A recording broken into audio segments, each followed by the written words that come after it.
doy la bienvenida a Gordo Sangriento, a ambos dos. Gracias por invitarme. Mi primera vez en San Luis, no solamente en Merlo. Así que, bueno, los dejo a ustedes. Bueno, bienvenidos a todos. Primero también gracias por invitarme porque no soy parte de la organización, pero bueno, amo el cine, tengo un programa de cine y series en la radio, así que gracias por invitarme, chicos. Por favor. Bueno, voy a empezar con una reflexión, si les parece. ¿Qué es lo que nos atrae del horror? ¿Qué estamos haciendo acá, mirando cine de terror? ¿Hasta qué círculos infernales debemos bajar para estar cara a cara con el mismo diablo? Con nuestros propios infiernos, con nuestras propias pesadillas. El terror, el suspenso, el dolor, la muerte, la desesperación, son todas partes de nuestra vida desde el mismo momento que nacemos. Negarlo es negar la vida misma. Negarnos a verlo es no enfrentar la belleza. Y la única verdad que venimos a hacer en esta vida es aprender a morir. Yo creo que eso tiene que ver, ¿no?, con el tema del cine de terror, el horror y todo esto, que nos enfrenta a nuestros miedos, nos enfrenta a quiénes somos realmente, a nuestras oscuridades. Y eso lo hace tan atractivo también, ¿no? Y al mismo tiempo nos asusta tanto. Bueno, nada, eso quería decir. Qué definición perfecta de lo que es el cine de terror, o por lo menos, no sé, coincido bastante con esa definición que vos das del cine de terror, es como ese espejo en el cual uno se mira, digamos, ¿no? Y bueno, como nos da miedo ver ese otro yo que está ahí, ¿no? Te dejo las preguntas. Bueno, no, quería presentarlos si no conocen a Demian. Demian Rumbra. Yo siempre cuando escuché por primera vez de él dije, y sí, tenía que hacer cine de terror con ese nombre. el nombre.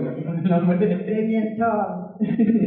Bueno, lo presento un poquito para que conozcan su currículum. Es director y guionista y se ha especializado en la carrera en cine fantástico y de terror. Estuve chusmeando ahí en su página, que es una página muy interesante para ver, donde además de tus cosas también un poco mostrarse otros, ¿no?, que hacen el mismo género.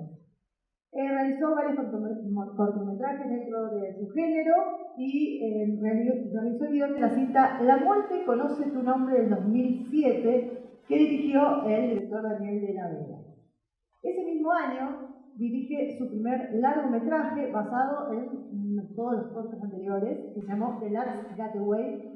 Fue guionista, las palabras en inglés saben que no son. Decirlas como sale. They Want My Eyes. Bastante bien. Bueno, también dirigida por Sergio Eskenazi y fue director y co-guionista de Maldito Sea en el 2011. Todos me imagino que habrán visto todo esto. Maldito Sea. Después dirigió los cortometrajes El Mate Amargo y el Valerazo, que tuvo muchos elogios y muchos premios también, ¿no? El Mate Amargo, en 2015. Bueno, y los siguientes largometrajes fueron No sabes con quién estás hablando, en 2016, y Aterrados, que gracias vamos a verlo hoy, en 2017. Pero también me contaba que está en postproducción de una nueva película que se va a llamar, o que se llama Cuando acecha la maldad. ¿Sabes? Perfecto. Bueno, así que genial. Después me contaba un poquito que el ganador del Oscar, Guillermo del Toro, había estado interesado antes de la pandemia, antes de pasar todo eso, en producir Aterrados en inglés. ¿Eso es verdad? Sí. ¿Y cómo llegó a vos? ¿Nos puedes contar un poquito? Somos re cholulos y nos encantan todas las historias. Perfecto, porque a eso venimos a hablar. Chorear un poco, me voy a acomodar un poquito acá. Sí, mira, no quiero matar a nadie. Aunque hoy es Halloween y estaríamos todos contentos, alguien se vaya sangrando. No, claro. Bueno, empiezo un poco por adelante. Empiezo un poco por lo último. Lo último es Satanic Panic, una película hecha por muchos directores latinoamericanos que hicieron un cortometraje. Bueno, yo hice un cortometraje y ahora está recorriendo festivales en Estados Unidos. La película está bastante bien, le está yendo bien, mucho mejor de lo que me imaginé, porque a veces cuando uno hace una antología de muchos cortos, a veces sucede que no todos son paladar del espectador y eso hace que la película siempre termine siendo esa vez. En este caso tuvimos una buena repercusión, todos los cortos en general. Mientras hacía este corto para esta película, estaba en la postproducción de Cuando acecha la maldad, que es una película que hice en cierta forma porque de ahí voy a retomar tu pregunta. Mientras esperaba digamos, el green light, que le dicen los gringos, que es la luz verde del estudio, para hacer la remake de Aterrados, que significa que el estudio hace el presupuesto y ya pone a hacer el casting de la película. Bueno, apareció una pandemia que empezó todo, y sobre todo todas las películas de la industria en general, no solamente en Estados Unidos, sino en todo el mundo, se frenaran y se retomen muy de a poco con películas muy selectivas. Antes se hacían un estudio que hacía 40 películas en un año. Bueno, el estudio que tenía Aterrados en ese año hizo 5 películas. Y así. Entonces fueron quedando atrás los derechos, fueron el estudio fue perdiendo los derechos que había adquirido, porque cuando un estudio adquiere unos derechos para hacer una película, un corto, lo que sea, un guión, tiene una caducidad, que son 3 años, 4 años. Y así sucedió, que pasó la pandemia frizó la industria afuera, nuestros derechos los volvieron a nosotros porque los perdieron los gringos.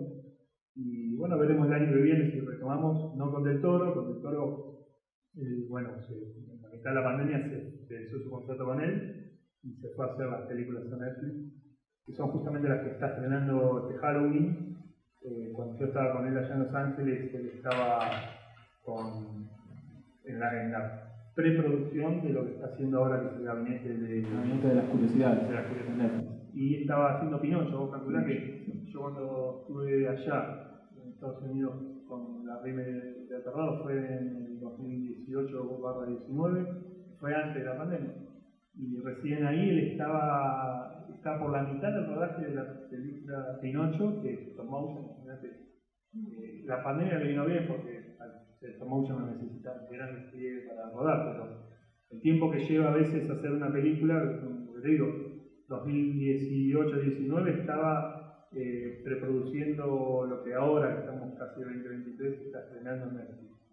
Y bueno, lamentablemente no pudimos avanzar con Aterrados, con la remake, pero bueno, esperamos tener grandes perspectivas para el año que viene, que hay nuevos estudios interesados, así que bueno, veremos. Yo, la verdad, es que esperaremos a ver qué sucede, no quiero cantar victoria porque ya me pasó.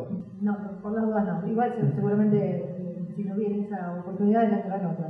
Quería preguntarte, porque no sé si todo el mundo sabe un poco cómo se filma una película, de qué manera son las rodadas de la preproducción y la postproducción. ¿Querés contarle si vos también, además de ocuparte de dirigir, porque el director siempre, digamos, es la mirada, ¿no? Es el narrador, como decimos en literatura, es el narrador de la historia. Vos también trabajás, por ejemplo, estás arriba de lo que es la preproducción, los dibujitos, cómo se llama todo ese tipo de cosas. ¿Querés contarle a la gente un poco de qué se trata la preproducción de una película? Porque por ahí la gente no sabe, ¿no? Todo lo que hay atrás. Totalmente. No es solamente ver la cámara y actuemos. Ojalá fuese tan fácil. Bueno, la preproducción, obviamente que arranca siempre con una idea. Cuando ya tenés la idea, empezaste a preproducir una película. A veces uno tiene una preproducción de toda una vida porque nunca se pone a pasar esa idea a un guión, y ese guión está, digamos, lo tiene muerto. Pero uno está preproduciendo cosas todo el tiempo. Preproduciendo mismo lo dice la palabra, antes que la producción. Nosotros los que hacemos cine, le llamamos la preproducción oficial cuando uno ya tiene el dinero para hacer la película y empieza a ponerla digamos, a adquirir las cosas que uno necesita para hacer una película. O sea, en esa preproducción empiezan a trabajar las cabezas de equipo, como decimos. Las cabezas de equipo son, cuando uno hace una película, tienen lo que ustedes ven ahí, es un director de fotografía, que es el que se encarga de la cámara y la fotografía. los directores de arte, que son los que se encargan de ambientar todo lo que uno ve. Y después tenés un montón de personas que trabajan en los efectos especiales, un montón de personas que trabajan en la producción, en la búsqueda de locaciones. Todas estas personas trabajan en la preproducción de la película, que lo que hace es que la producción, justamente cuando uno entra a rodaje, pueda hacerse efectiva. Si no, uno puede estar 50 años filmando porque nunca se consiguieron las cosas que tenían que conseguir. Sí, que tiene que ver desde los actores, me imagino del casting, hasta tener una máscara o justo, no sé, una luz que se corte, todos los detalles que uno ya lo ve hecho cuando la miras. Sin embargo, hay un montón de trabajo atrás. Hay un montón de trabajo atrás. Yo no sé si están pasando algo acá, no estoy viendo bien, pero cada cosita de esa maquinita, por ejemplo, que viene una anécdota. Bueno, eso tiene un montón de trabajo atrás, meses, de cómo vamos a hacerla, de cómo la vamos a hacer, a quién se la vamos a mandar. Que nos pase el presupuesto, no, es muy caro, entonces busquemos otro que le haga más barata. Bueno, todo eso te lleva meses que uno tiene que ir preparando y ir adecuando a la plata que uno tiene. La preproducción es cara también. Cuando uno hace una preproducción oficial, porque para el productor, cuando empezás a trabajar, que es en la empiezan a cobrar todos. Que no quiere decir que estén trabajando todos los técnicos, no es que está el que tira cables o el reflectorista ya trabajando, sino las cabezas de equipo, pero hay gran parte ya del equipo de una película que está en función de empezar a preparar las cosas. Estamos hablando de 4, 5, 6 semanas de preproducción que se hacen, por lo general, hoy en día con internet se está haciendo mucho a distancia la preproducción, pero antes la vieja usanza era todos los días, nos veíamos de 10 de la mañana a 8 de la noche, era un horario que se cumplía, y se trabajaba en una oficina, y es así, y en la semana se iba a haber 1 o 2 locaciones y se dividían los equipos. Pero una película no empieza en esas 6 semanas antes, una película empieza 1 año antes, 2 años antes, 3 años antes, porque como nunca alcanza el tiempo, sobre todo acá en Argentina, por los valores que tenemos, el dinero que contamos nunca alcanza la preproducción, hay que empezar a preproducirla antes, que es lo que seguramente hacen ustedes cuando arrancan a hacer uno de los cortos. Y sí, básicamente es eso, digamos. En poco tiempo, por ahí con el presupuesto ajustado, pero sí, tenemos el guión y una vez que empieza el guión, digamos, empezamos a hacer primero, a ubicar, digamos, los diferentes roles, un director de fotografía, un sonidista, y después, designamos a algún director o, alguno de la producción que todos dirige, alguno que otro dirige, a hacer un desglose, digamos, de lo que necesitamos para cada capítulo. Te quería preguntar, ¿se escribe pensando un poco en el presupuesto, digamos? Por ejemplo, ¿a vos te ha pasado de escribir algún largometraje pensando, voy a pensar tratando de que no se me vaya tanto el dinero de las manos, de no hacer tantos efectos especiales, o no, digamos? O escribís y después vas viendo cómo lo resolvés. Sí, es un ejercicio que tiene que tener todo guionista, sobre todo en Argentina, en Latinoamérica, que tiene los presupuestos para hacer una película muy, muy chiquitos, es escribir sabiendo de cómo va a poder resolver las cosas. Yo, al tener la posibilidad de escribir lo que voy a dirigir, siempre sé, o en el 95% de los casos sé, cómo voy a resolver las cosas que estoy escribiendo, un poco de dinero, dónde voy a poner la cámara y cómo va a ser la truca de efectos especiales para que yo pueda hacerlo sin contar con un arsenal de técnicos que después no podemos pagar. Entonces, uno escribe en función de lo que sabe que puede llegar a producir. Ahora, yo lo que les recomiendo siempre a los que empiezan también es eso, que escriban barato. Que escriban barato porque uno dice, a mí me ha pasado muchas veces de decir, pero yo me estoy cortando mi cabeza como guionista si no me estoy autolimitando por el presupuesto. Y sí, la verdad sí, si vos, es ahí donde tiene que salir a aflorar tu creatividad. Vos decís, sí, no, yo quiero hacer que vuele, que el personaje vuele, está bien, pero no tenés el dinero, para que no lo vas a tener en el corto plazo. Es muy difícil que un productor que va a producir, que va a poner invertir plata, que lea tu guión y automáticamente diga, sí, le voy a poner la plata que necesita Juan para hacer que ese tipo vuele. Muy difícil porque detrás tuyo hay otro guión que cuesta la mitad. Y es más factible hacer ese guión y que salga bien a que hacer el tuyo, que el hombre va a volar. Entonces, como artista, como guionista, lo que tenés que hacer es no frustrarte porque te están cortando las alas, sino tratar de reinventar tus ideas y ser el doble de creativo. A veces uno no es muy creativo, a veces cuando uno ve qué sé yo, grandes películas con grandes efectos, despliegues, etc. Uno dice, bueno, ¿cuánta creatividad? Bueno, pues creatividad porque lo dejaron volar, pero más creatividad tienen los cineastas que no lo dejan volar y aún así intentan y lo logran hacer cosas que la gente se quede sentada en la butaca. A mí me sorprende mucho, por ejemplo, las películas de Spielberg, la primera, si bien es un cineasta que me gusta y casi todo lo demás me gusta, pero la primera es como que se nota esa creatividad que tiene él, digamos, como cineasta, el duelo. Es básicamente un camión. ¿Esa del camión? Sí, la del camión, es básicamente un camión persiguiendo un coche y la creatividad del tipo que tuvo para estirar una situación bastante simple es tremenda. Y nada, por ejemplo, con Aterrados me pasó que cuando la vi parecía, digamos, o sea, de un presupuesto, bueno, bastante alto, y cuando tuvimos la entrevista en el programa, bueno, contaba, bueno, que en realidad el presupuesto fue bastante reducido, ¿no? Hay escenas bastante, no sé cuántos de acá vieron Aterrados, digamos. Levante la mano. Bueno, Lo que no los vieron, que era a las 9. A las 9:30 de la noche. A las 9 de la 9:30 de la noche. Pero bueno, hay una escena que hay un personaje que está levitando en el aire, digamos, que bueno, me sorprendió la verdad la calidad, digamos, y bueno, el impacto que tiene es realmente fuerte esa escena, digamos, ¿no? Sí, yo creo que es el producto también de esto que pasa con ustedes acá que están autogestionando sus cosas. Yo empecé autogestionando mis propias cosas, yo empecé produciéndome a mí mismo y haciendo mis propios efectos especiales. Entonces, esa necesidad de saber cómo se resuelven los efectos para poder hacerlos, me llevó a aprender a hacerlo. Entonces, cuando escribí esa escena, yo sabía que de alguna forma, con los pocos conocimientos que yo tenía de efectos especiales, la podía resolver. Pero al productor le costó mucho entender cómo le iba a hacer. ¿Cómo? Estabas hablando del tema de la producción, ustedes se autoproducen, tienen una producción independiente, tienen apoyo de Inca, de Sagai, de alguno de estos.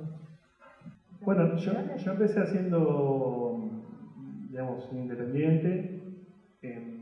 Mi primera película, que se llamó The Last Gateway, que está basada en un cortometraje, que por eso también me encanta ver que acá están produciendo sus propias cosas y que le dan manija, porque varias de mis películas están basadas en cortometrajes que yo hice cuando empecé a filmar. Aterrados está basada en un cortometraje que fue mi segundo cortometraje y que lo hice yo con un amigo, con una VHS Handicap, y yo iluminaba con un velador que fabricaba mi vieja, artesanal, y con la otra mano filmaba, y el actor era un amigo que terminó después actuando en Aterrados, Damián Salomón.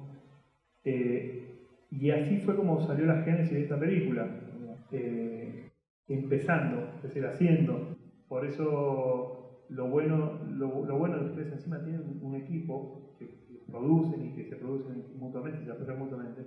Yo nunca tuve ese equipo, nunca tuve varias personas que me puedan seguir o que yo seguirlos a ellos para trabajar juntos. Eso es muy importante, ustedes lo que vienen acá. Volviendo un poco a la pregunta de ¿dónde empecé con la independencia absoluta. Mi primera película fue una carambola en donde encontramos de casualidad a alguien que nos puso dinero, que nos sirvió para hacer la película bien, como contar con un equipo profesional, unos técnicos profesionales, un elenco de actores profesionales. Pero ya mi segunda película, que fue A Maldito Sean, fue hecha Pulmón. Tardamos 5 años en terminar la película, junto con Fabián Forte, que es el codirector de la película. Y después de ahí tuve la suerte de mi tercera película, bueno, fue No sabes con quién estás hablando, que esa fue por el Inca. Lo que te lleva a hacer un largo, un poder hacer un largo y